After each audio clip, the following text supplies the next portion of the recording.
perché comunque ragazzi, Højlund è stato cercato anche dal Milan, lo sappiamo tutti.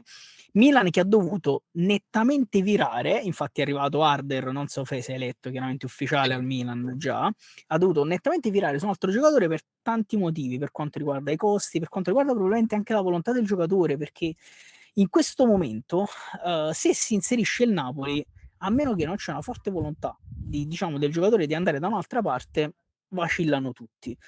Quindi E questa è una questa cosa che cosa perché veramente sai perché a me questa cosa riempie tanto d'orgoglio? Perché ne parlavo oggi con il cugino di Elisa, no, che quelli so di Milano, è tifoso del Milan, no, giustamente.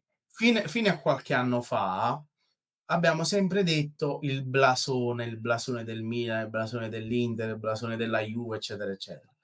Ma soprattutto questo mercato estivo ha dimostrato che il Napoli, anche a livello di mercato, può competere.